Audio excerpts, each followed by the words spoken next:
My boyfriend mocked my dad in front of friends, so I uncovered his family's most cherished secret, tearing down their pride, and watching it all crumble. I am 27 years old, female, and I have been with my boyfriend, who is also 27 years old, male, for 3 years.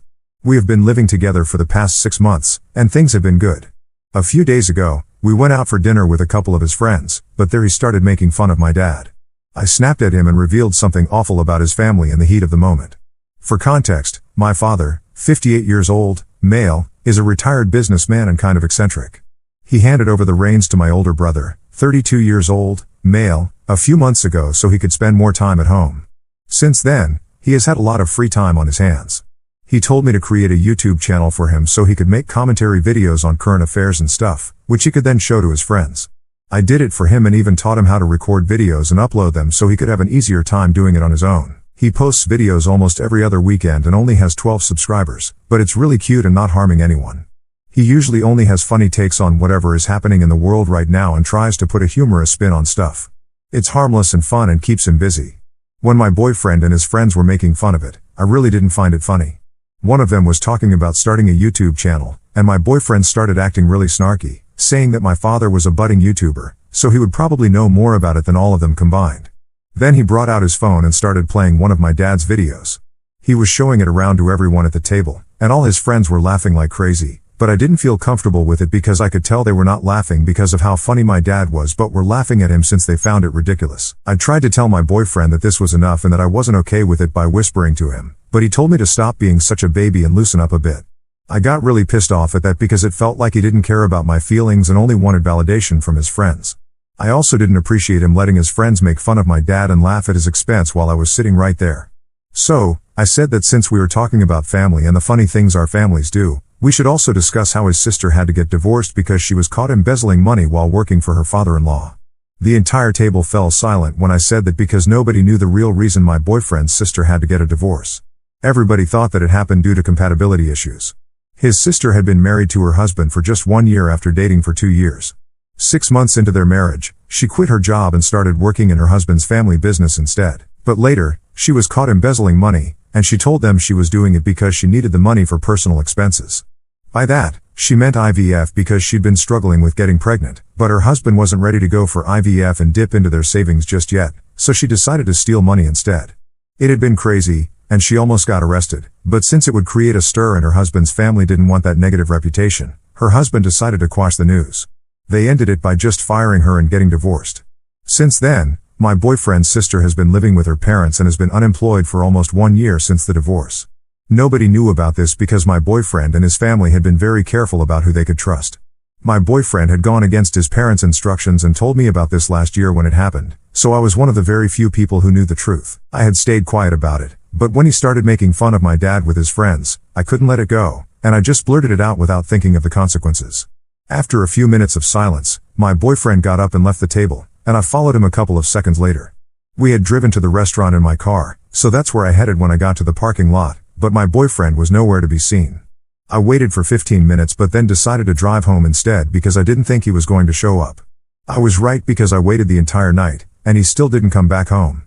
I even called a couple of his friends to find out where he was, but none of them were answering the calls. I also called his parents, but they didn't respond either.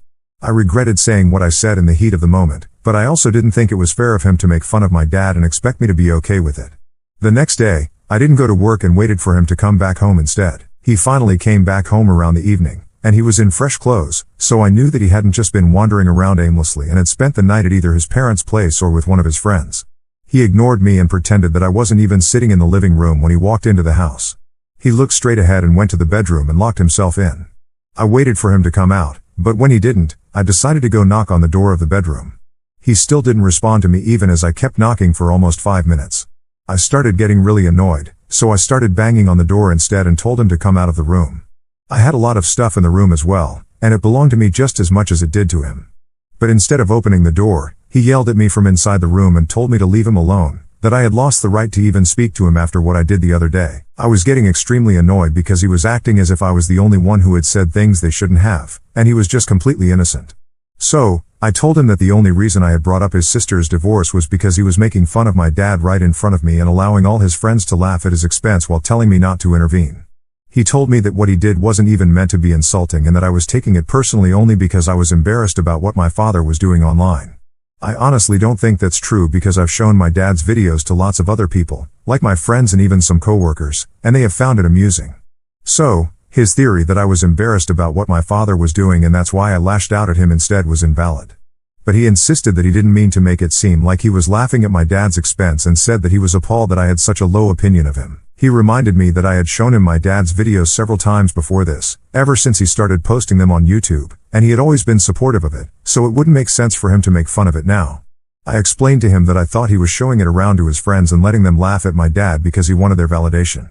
He couldn't exactly blame me for thinking along those lines when that's exactly what it looked like. He got even more defensive when I said that and told me that he was secure enough in himself and wasn't a teenage guy who needed his friends to laugh at his jokes just to feel vindicated. He then told me that even if that's exactly what he was doing and whatever I was saying was true, I still had no right to bring up something so personal just to get back at him.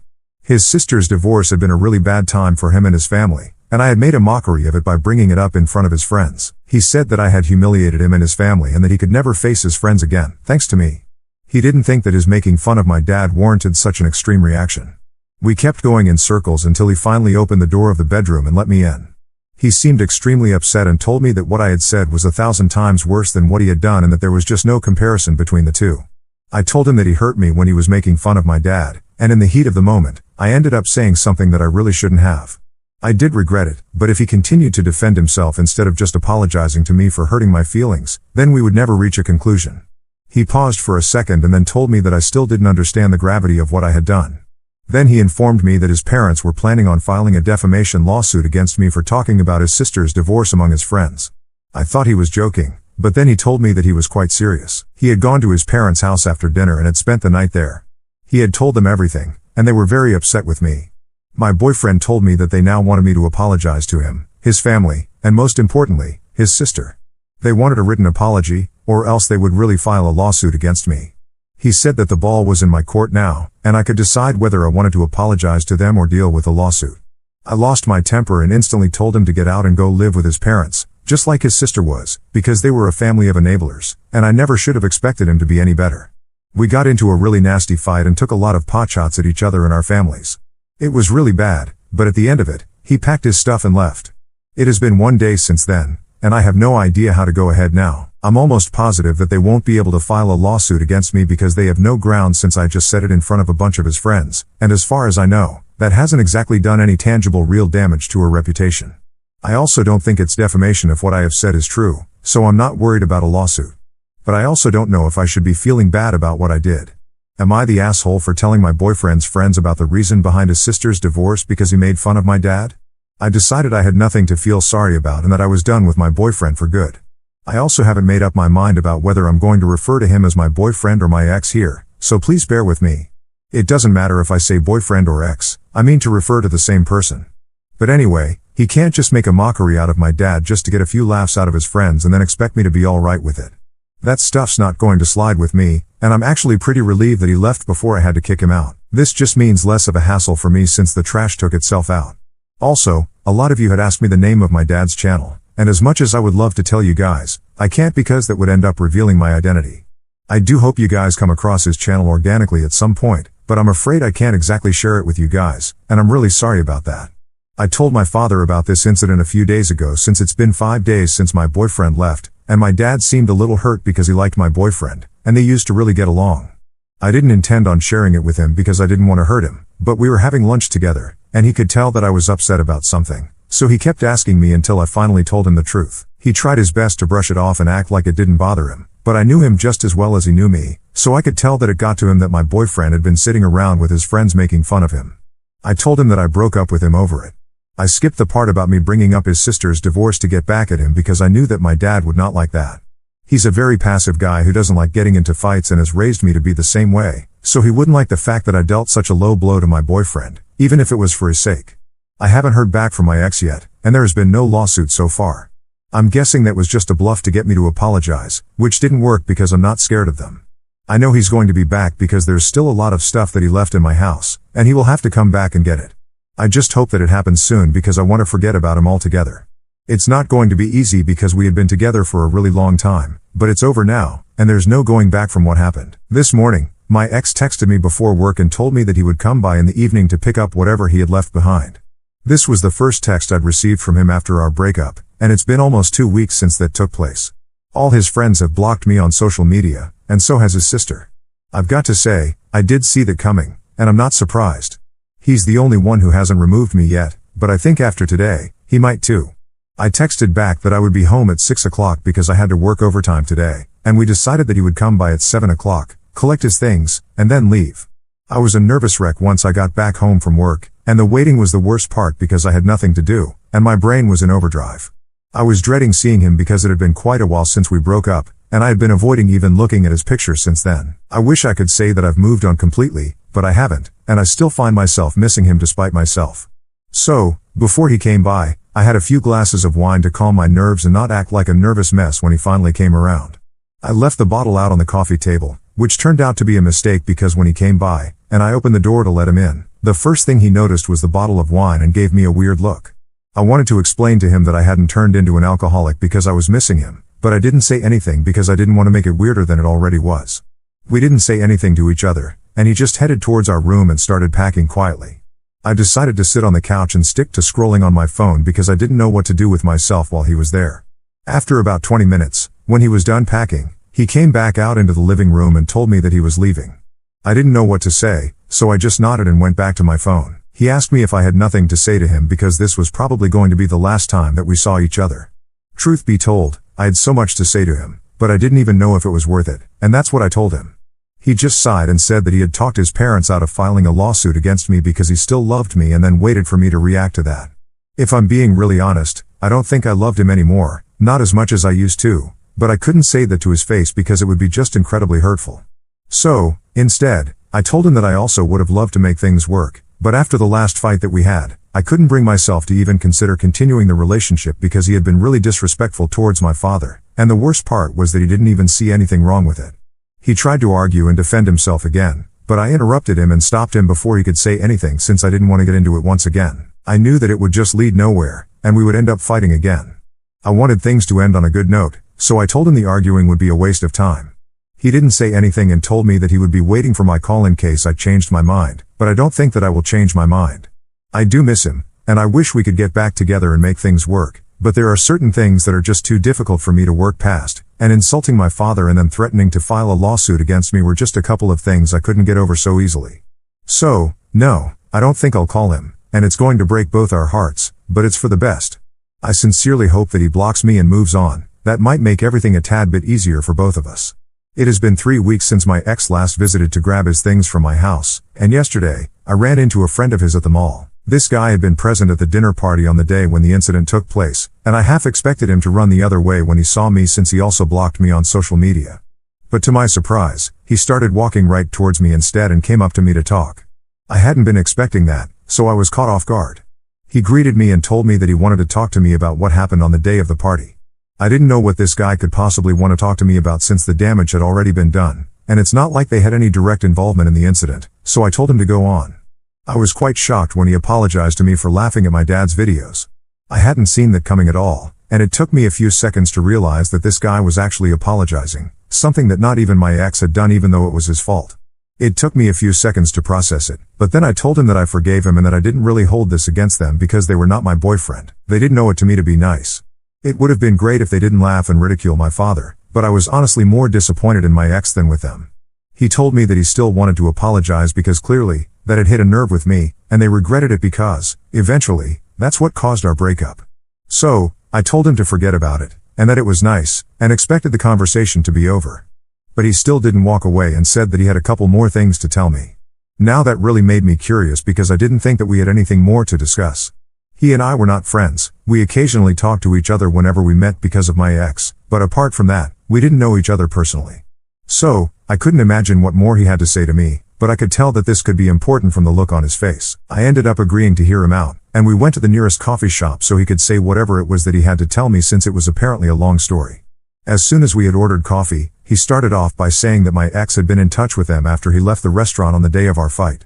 They had a group text together, and he had been consistently whining there about how I was overreacting and that I had no right to say such things about his family. He was trying really hard to make it seem like I had made that up about his sister's divorce, and most of the guys in that group actually bought it, except for him. All the guys were actually egging him on to get me to apologize to him in writing, and one of them even suggested that apologizing to him alone was not enough. I had to apologize to his family and his sister as well. His friend told me that he hadn't actually left the restaurant to go to his parents' house like he had told me, but instead went to one of their friends' houses, the one who was celebrating his birthday, and spent the night there. Soon after I had pulled out of the parking lot, the rest of them had also left the restaurant and reunited with my boyfriend at their friend's house. They spent the night plotting against me, and they came up with a plan to scare me into apologizing by saying that his parents were going to file a defamation lawsuit against me if I didn't. My ex's friend who told me all of this said that he wasn't comfortable with any of it, probably because he was the only one with a conscience, and so he stayed out of it and even tried to tell my ex not to go through with that plan because it was stupid and would most certainly end in a breakup. Then he recently found out that we had broken up. Even on the day that my ex had come by to pick up his stuff, he had texted his friends right after and told them that he had said he loved me and was very sure that I was going to call him back because he had noticed a very unfortunate bottle of wine on the coffee table. He was pretty confident that I was miserable without him and just trying to put on a strong front to make it seem like I was dealing with this better than I really was. So, now my ex's friend was telling me all about the lengths that he had gone to and all the lies that he had told me post our breakup. My ex had never told his parents the real reason behind our breakup, and they were never really going to come after me. He had made all of it up just to scare me and intimidate me so that I would apologize. It was a sick way of playing mind games for an ego boost, and I was horrified when I learned the truth. His friend said that he felt like he had to come clean to me just in case I was thinking about getting back together with my ex. He wanted me to know that it wasn't a good idea, and even though this was none of his business, he felt like it was his duty to warn me when he saw me at the mall. I thanked him for being the only one in his friend's circle with a spine and a conscience, and then I came back home. I had still been following my ex on social media, but I blocked him everywhere yesterday because he doesn't deserve to have access to me in any capacity whatsoever. I even had half a mind to tell his parents the real reason behind our breakup because I was sure that he hadn't told them the truth, but I decided against it because I didn't want to invite more trouble for myself. I just wish that I'd never even met this guy because he turned out to be worse than trash. He was the kind of toxic trash that people shouldn't even be near at the risk of contracting some disgusting disease. That's how he is, and it's no surprise that his friends are just as bad as him, except for the one guy from their circle who had the courtesy to tell me the truth. I pray that I never have to see him again because if I do, I might just get violent. So it's been almost 1 full year since I broke up with my ex, and I just thought I would give you guys a little update on how I've been doing. Things were rough in the first couple of months following our breakup, and I had major trust issues, so naturally, I didn't see any guys during that time. Also, because I had just had a 3-year-long relationship that turned out to be one of the worst mistakes of my life, I wasn't looking to date either. Instead, I started working on myself, and it made me a lot happier. I started going to therapy to process the breakup and deal with my emotions instead of running away from them, and it really helped. A couple of months after our breakup, maybe just 4 months, I heard from a friend of mine that my ex was already seeing somebody new. It was really difficult for me to come to terms with at the time because it had just been 4 months since we broke up, and we had been together for 3 years, so it didn't make sense for him to move on so quickly. But I accepted the fact that this was out of my control, so instead of mulling over it, I needed to just not hear about it again so I could fully focus on myself. I told all my friends that I never wanted to hear about my ex or what he was up to because it just didn't concern me anymore, and they respected it and stopped telling me about him. I don't know if he's still with that other girl or if he has broken up with her, but the last time that I heard from him was about 1 month ago. He had texted me from his new phone number to let me know that he was moving to Louisiana for work. That's all that he said to me, and I didn't reply to it. Looking back on my old posts, I realized that I had come a long way, and I'm really proud of myself. It wasn't an easy process at all, and there were super dark days when I didn't want to do anything but lay in bed and cry, but I powered through it, and now I'm living my best life. I wouldn't change a thing in the past, even if I had the choice to, because at the end of the day, I'm happy with my life and how things worked out for me.